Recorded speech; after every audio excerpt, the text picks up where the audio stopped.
प्यारे बच्चों, 7वीं कक्षा के गणित के पहले चैप्टर पूर्णांक के पहले लेक्चर में आपका स्वागत है।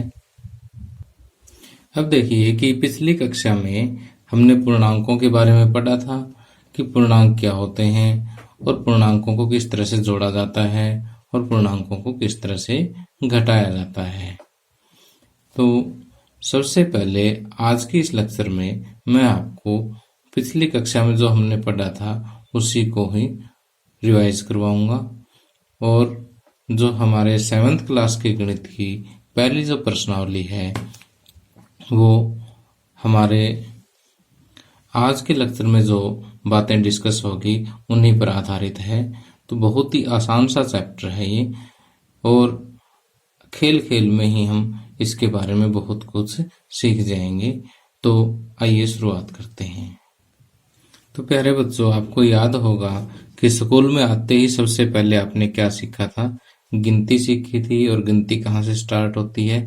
1 से स्टार्ट होती है। 1 2 3 4 5 6 और इस तरह से आगे तक चलती रहेगी, कोई अंत नहीं है इसका। तो ये जो गिनती वाली जो संख्याएं हैं, इन सभी संख्याओं को हम कहते हैं प्राकृत संख्याएं। क्या कहते हैं? प्राकृत संख्याएं। ओके। अब देखिए कि कुछ दिन बाद में हमें पता लगा कि 1 से पहले भी एक संख्या होती है जिसको हम क्या कहते हैं? 0 कहते हैं। और 0 को प्राकृत संख्याओं के साथ अगर हम मिला दें तो ये जो सारी संख्याएं हैं 0 1 2 3 4 5 6 7 और आगे तक, ये सारी संख्याएं कहलाती है पूर्ण संख्याएं। क्या कहलाती है? पूर्ण संख्याएं। अब पिछली कक्षा में हमने एक चीज और सीखी कि 0 से छोटी संख्याएं भी होती है। जैसे 0 से अगर 1 कम हो जाए तो उसको -1 कहते हैं। 0 से 2 कम हो जाए तो उसको -2 कहते हैं। इसी तरह से -3 -4 -5 -6 और इस तरह से इसका भी इस साइड भी कोई अंत नहीं है। अब ये जो संख्याएं हैं जिसमें प्राकृत संख्याओं का ऋणात्मक भी आ जाए, 0 भी आ जाए, सारी प्राकृत संख्या आ जाए, तो ये तीनों टाइप की जो संख्याएं हैं ये सारी मिलकर के यहाँ से लेकर के यहाँ तक पूरी की पूरी ये सारे क्या हैं? पूर्णांक है। ओके। तो मेरा कहने का मतलब समझ गए होंगे कि पूर्णांक में जो है ये धनात्मक संख्याएं भी आ जाती है, 1 2 3 4 5, यानी पूर्ण प्राकृत संख्याएं भी आ जाएगी, 0 भी आ जाएगी और इनका ऋणात्मक भी आ जाएगा। ठीक, तो ये सारे हैं पूर्णांक। ओके। तो अगर हम एक सिंपल भाषा में कहें तो जो गिनती है 0 है और गिनती के साथ साथ माइनस का निशान लग जाए, ये सारे क्या हैं? पूर्णांक है। अब आइए पूर्णांकों को अच्छी तरह से समझने के लिए एक छोटा सा गेम खेलते हैं और उस गेम के आधार पे मैं पहले आपको थोड़ा सा नियम समझा देता हूँ, फिर आपसे मैं कुछ क्वेश्चन पूछूंगा, आपने उसका जवाब देना है। अब देखिए कि ये एक टोकरी है मेरे पास और इस टोकरी में मैंने कुछ ऐसा पदार्थ डाल दिया है कि यह हवा में लटक गई है और जिस जगह पर ये लटकी है उस ऊंचाई को मैंने 0 ऊंचाई मान लिया है। ठीक। अगर ये टोकरी किसी वजह से ऊपर चली जाती है तो मैं जो ऊपर की जो ऊंचाइयां हैं उनको बराबर भागों में बांट करके 1 2 3 4 5 6 इस तरह से नाम दे देता हूं। और अगर कोई किसी वजह से ये नीचे आ जाती है इस जगह से तो मैं इसी तरह से इनको नाम दूंगा -1 -2 -3 -4 -5 -6 -7 एंड सो ऑन। ओके। तो अब देखिए ऊपर कैसे जाएगी कि अगर मैं इसको एक गुब्बारा बांध देता हूं तो ये 1 पॉइंट ऊपर चली जाती है। 2 गुब्बारे बांधूंगा तो 2 पॉइंट ऊपर चली जाएगी। 3 बांधूंगा तो 3 पॉइंट ऊपर चली जाएगी और इसी तरह से 4 गुब्बारे बांधने पर ये 4 पॉइंट ऊपर चली जाएगी। और देखिए कि ये कुछ वेट हैं, अगर ये वेट लटका दें, अगर एक वेट लटका देता हूं तो मैं 1 पॉइंट नीचे आ जाएगी। इसी तरह से इसके साथ 2 वेट लगा देंगे तो 2 पॉइंट नीचे आ जाएगी। 3 लगा देंगे तो 3 पॉइंट नीचे आ जाएगी। 4 लगा देंगे तो 4 पॉइंट नीचे आ जाएगी। ठीक, अब मेरे हिसाब से समझ गए होंगे आप अच्छी तरह से। तो अब आप ये बताइए कि मैंने इसको सिर्फ 4 गुब्बारे बांधे हैं। ठीक, तो टोकरी कहाँ चली जाएगी? 4 गुब्बारे बांधने पर एक गुब्बारा 1 पॉइंट ऊपर लेके जाएगा तो 4 जो है 1 2 3 4 पॉइंट यहाँ आ जाएगी।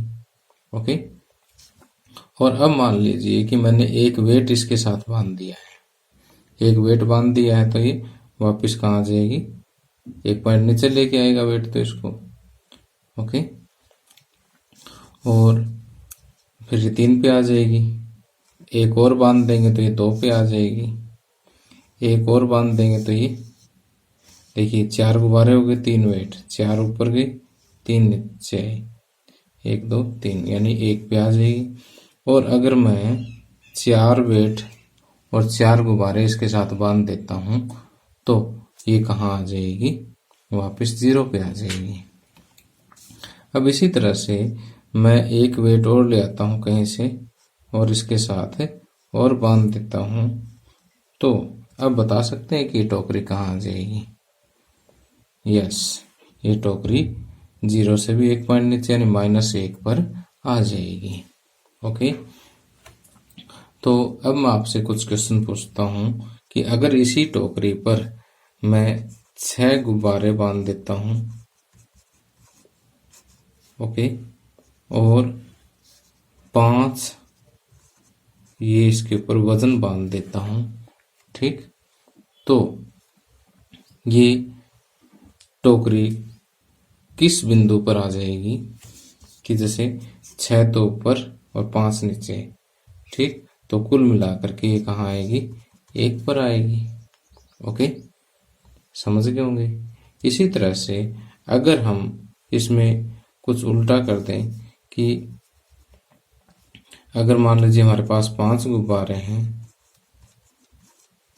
ठीक, और मान लीजिए कि 7 ये जो है 7 इकाई इसके ऊपर वजन है, तो अब देखिए कि 5 गुब्बारे इसको 5 ऊपर उड़ाने की क्षमता रखते हैं, लेकिन 7 जो है यानी 5 गुब्बारे 5 वजन के इफेक्ट को कैंसिल कर देंगे। सिंपल सी बात है।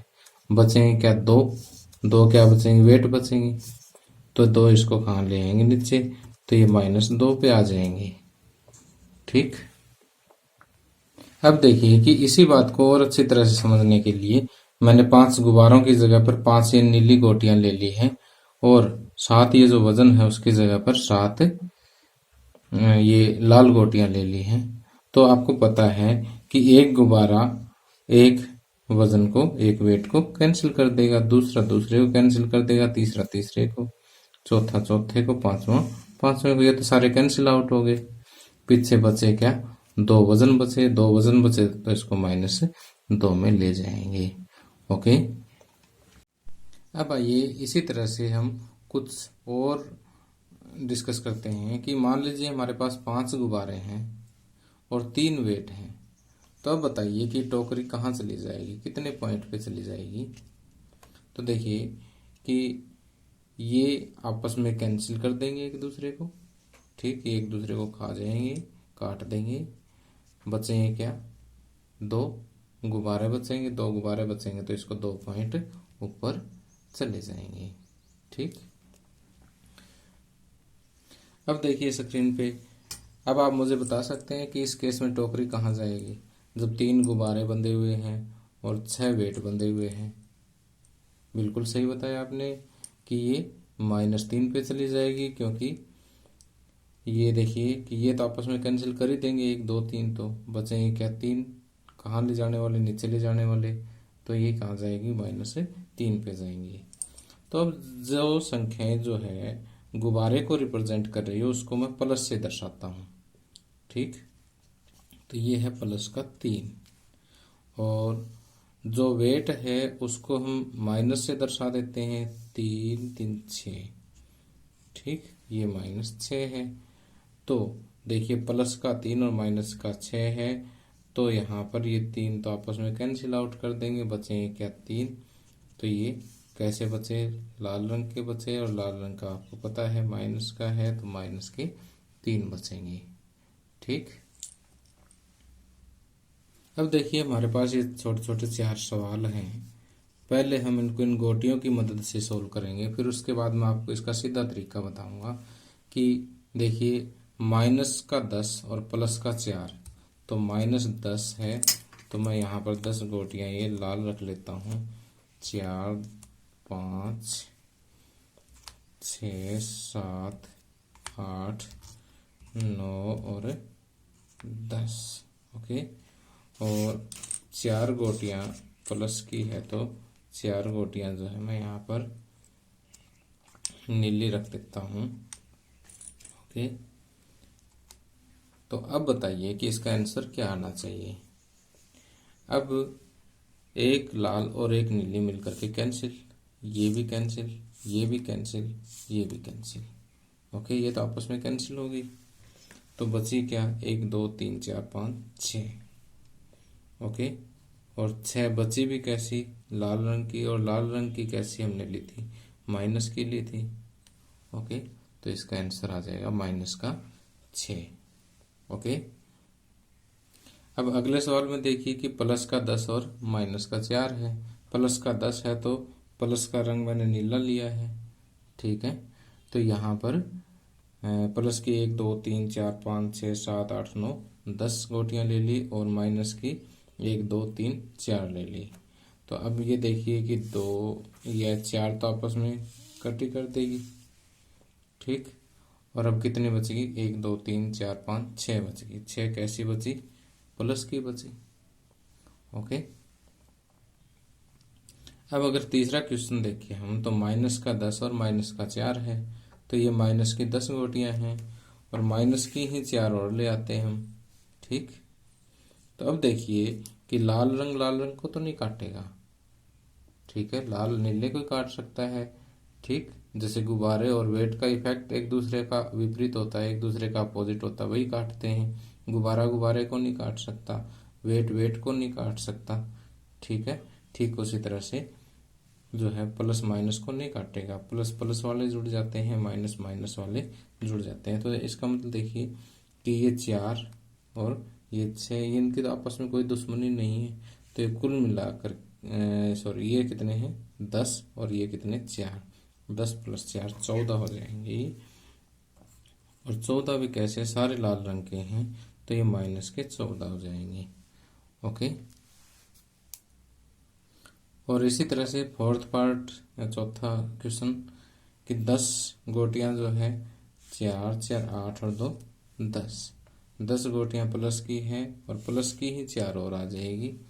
तो अब देखिए कि प्लस वाले प्लस को नहीं काटेंगे, तो 10 + 4 कितनी हो जाएगी, 14 हो जाएगी। और ये भी सारे प्लस के हैं, तो प्लस में ही रहेगी। प्लस का निशान चाहे लगाओ चाहे ना लगाओ शुरू में। ठीक है, बीच में तो लगाना जरूरी है, लेकिन अगर शुरू में हम कोई निशान नहीं लगाते तो इसका मतलब प्लस का ही होता है। ओके, तो यहाँ से बच्चों आपने एक बात सीखी कि अगर दोनों सेम साइन वाले हों, दोनों माइनस माइनस के, तो भी जोड़ दो, 10 और 4 14, लेकिन निशान वही लगा दो।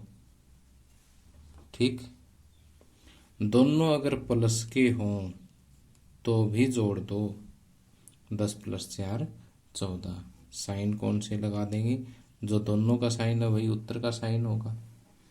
ठीक, लेकिन अगर दोनों का साइन अलग अलग है, एक प्लस का है एक माइनस का, तो घटेंगे। 10 में से 4 घटा 6 आया, लेकिन साइन कौन सा, जिस संख्या का परिमाण ज़्यादा होगा, यानी प्लस वाला जो है। यहाँ पर निशान को छोड़ के देखें, 10 बड़ा है कि 4 बड़ा है, सिर्फ निशान को छोड़ दो, 10 बड़ा है कि 4 बड़ा है, 10 बड़ा है, और 10 का निशान कैसा है, प्लस का, तो उत्तर भी प्लस में ही आएगा। अब देखिए यहाँ पर विपरीत निशान तो घटेंगे, कटेंगे आपस में, कटेंगे मीन्स कि घटेंगे। तो एक बार तो घटा दो, 10 में से 4 गए 6, अब रहेगी बात उत्तर में निशान की। तो 10 और 4 को कंपेयर करो, कौन सी संख्या बड़ी, 10, 10 का निशान कैसा, माइनस, तो उत्तर भी माइनस में। ओके, तो ऐसा आपने करना है कि जब भी अलग अलग निशान हो तो घटाना है। उत्तर में निशान बड़ी संख्या वाला लगाना है। ठीक, यानी सिर्फ आपने निशान को छुपा करके संख्या देखनी है कौन सी बड़ी है, और जो बड़ी संख्या का निशान है वही उत्तर का निशान होगा। ठीक, और अगर दोनों ही माइनस की हो तो जोड़ दो, कोई चक्कर नहीं, उत्तर में भी कंपेयर करने की निशान ज़रूरत ही नहीं है। और दोनों ही प्लस के हैं तो भी यहाँ पर हमने क्या किया, इसको जोड़ दिया है।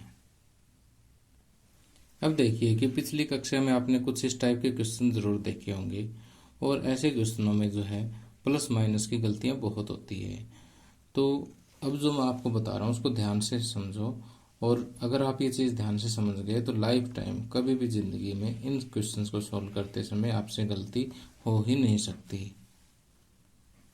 वास्तव में अगर हम पहला क्वेश्चन देखें तो -13 में प्लस के 18 जोड़े गए हैं।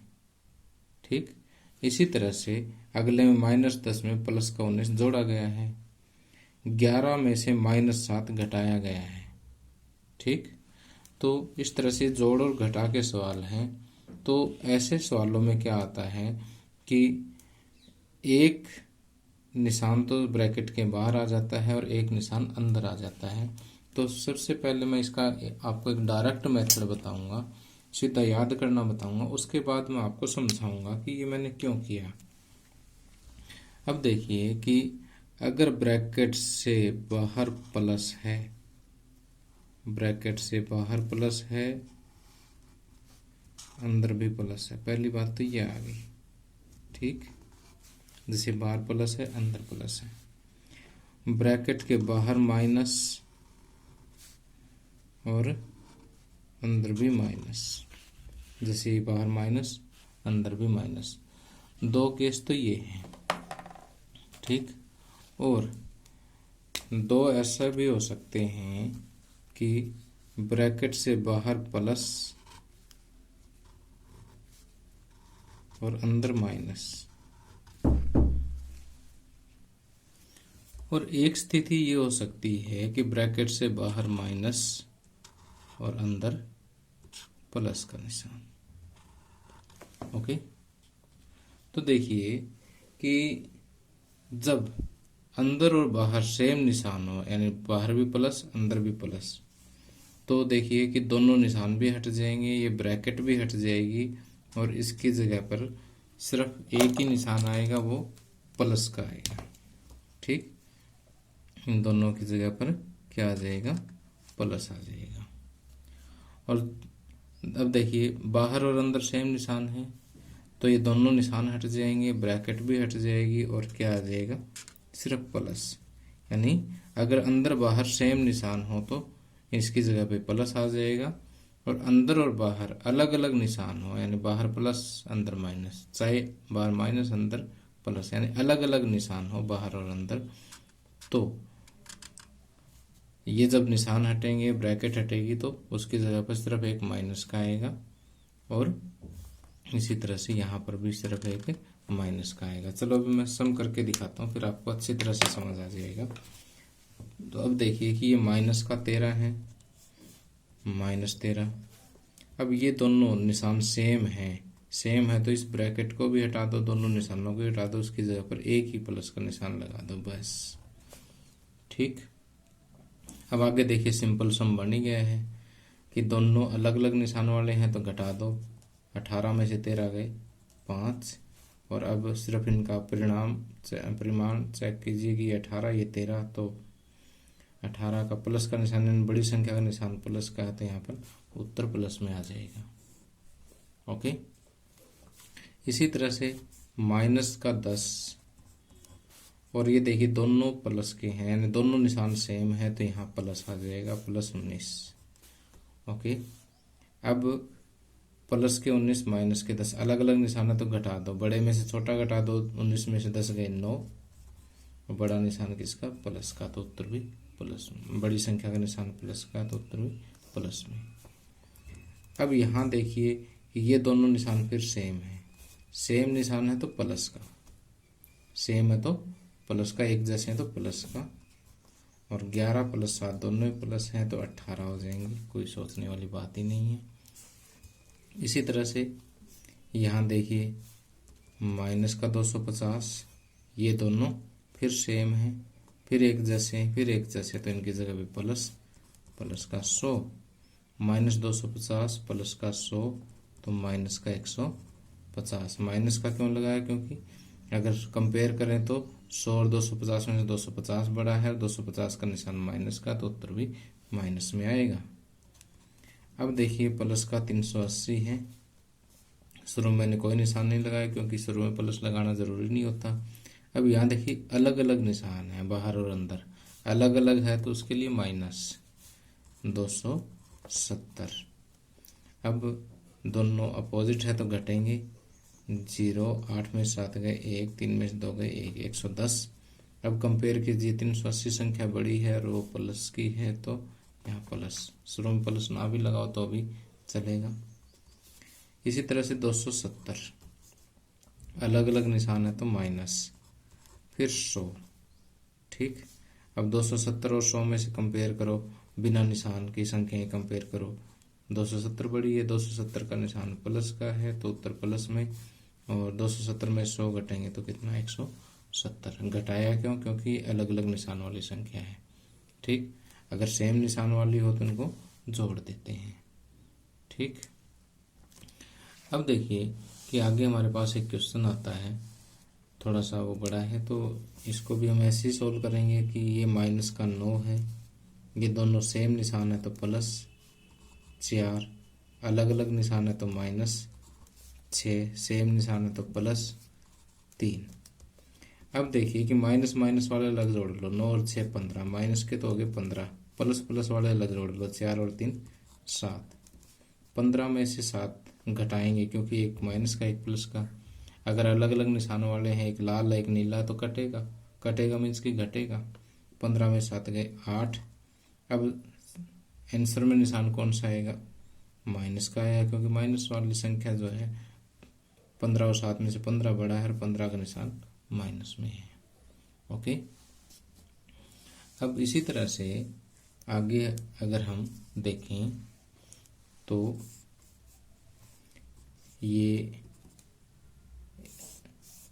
30, अब देखिए दोनों अलग अलग निशान है तो अलग अलग है तो माइनस का आ जाएगा, ये दोनों सेम है तो प्लस का। 63, ये दोनों सेम है तो प्लस, और ये 55। ठीक, तो यहाँ से देखिए कि जो प्लस प्लस वाली संख्या है उनको अलग जोड़ लीजिए, 5 3 8, 5 और 6 11 और 3 14, 148 माइनस 23। फिर ये एक प्लस के एक माइनस के तो घटेंगे, 8 में से 3 5, 4 में से 2 1, 125 इसका आंसर आ जाएगा। अब देखिए कि अगर बच्चे पूछे सर कि अंदर बाहर सेम निशान हो तो आपने उसकी जगह प्लस कर दिया, दोनों माइनस है तो उसकी जगह प्लस कर दिया, अगर अलग अलग निशान है तो माइनस कर दिया, ऐसा क्यों कर दिया आपने।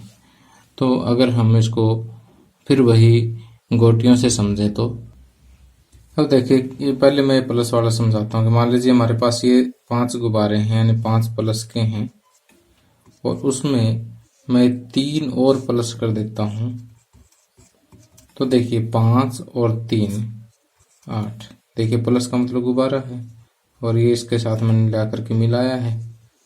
ठीक, तो प्लस का 5 और प्लस का 3, ठीक, टोटल क्या है 8 के 8 जुड़ेंगे क्योंकि नीला नीले को नहीं काटेगा, इसलिए बाहर प्लस और अंदर प्लस हो तो क्या होता है, निशान प्लस का ही जाएगा। अब देखिए अगला मैं आपको करवाता हूँ, 5 में से अगर प्लस का 3 घटाना हो तो क्या करते हैं। और जैसे 5 है प्लस के, ये 5 में से ये प्लस के 3 घटाने हैं, घटाने का मतलब है कि पलट के जोड़ना, घटाने का मतलब पलट के जोड़ना, ठीक, यानी उल्टा करके जोड़ना। प्लस का उल्टा क्या होता है, माइनस होता है, आपको पता ही है। तो ये अगर इसमें जोड़ेंगे तो देखिए आपस में काटेंगे तो इसका मतलब प्लस और माइनस मिल करके माइनस का निशान बन जाता है, और ये क्या बनेगा, 2 बनेगा। ठीक, इसी तरह से मैंने बाकी और निशान बनाए हैं। तो आपको ये चीज याद रखनी है कि जब ब्रैकेट के बाहर और अंदर एक जैसे निशान हो तो इन दोनों को और ब्रैकेट को हटा दो और यहाँ पर क्या लगा दो, प्लस का। यहाँ पर एक ही संख्या होनी चाहिए, ये याद रखना आपने, ठीक है। और अगर एक से ज्यादा संख्या हो तो और बार माइनस हो तो अंदर वाले सारे निशान पलट जाएंगे, वो आगे आने वाले सवालों में बताऊंगा, अभी उसकी जरूरत नहीं है। इसी तरह से बाहर प्लस अंदर माइनस, यानी अलग अलग निशान हो तो ब्रैकेट और ये दोनों निशान हटा दो और इसकी जगह पर माइनस लगा दो। ध्यान रहे कि यहाँ पर ब्रैकेट के अंदर संख्या एक हो तभी ये बात बनेगी, एक से ज्यादा हो तो मैं उसके लिए आपको अलग से बताऊंगा। तो प्यारे बच्चों, आज के लेक्चर में इतना ही। कल हम इन्हीं बातों का प्रयोग करते हुए 7वीं कक्षा की गणित की प्रश्नावली 1.1 के प्रश्नों को हल करेंगे। आज के लिए होमवर्क यही है कि जो क्वेश्चन मैंने आपको यहाँ पर डिस्कस करवाए हैं, ये आप लोगों ने अपनी नोटबुक में इनकी पहले स्टेटमेंट नोट कर ले और फिर इनको सोल्व करें। और जो बेसिक बात मैंने आपको बताई है इसको भी एक जगह पर नोट कर ले ताकि भविष्य में आपको दिक्कत ना आए। अब कुछ बच्चे पूछते हैं सर कि आप बुक कौन सी लगवा रहे हो। बुक में आपको NCERT की बुक करवाऊंगा, जो कि सरकारी बुक है। हर एक गवर्नमेंट स्कूल में यही बुक लगती है। और अगर किसी स्टूडेंट के स्कूल में अगर कोई प्राइवेट पब्लिकेशन की बुक भी है तो वो भी NCERT पर ही आधारित होती है। तो कहने का मतलब ये है कि आपको क्वेश्चन और टॉपिक लगभग वही मिलते हैं जो इस बुक में है। ये सभी बुक्स का आधार है। ये करने के बाद आप कोई भी बुक करने में सक्षम है, तो निश्चिंत होकर के आप ये वीडियो लेक्चर जो है देख सकते हैं। और कल के वीडियो लेक्चर में हम प्रश्नावली 1.1 के प्रश्नों को हल करेंगे। Thank you, have a nice day.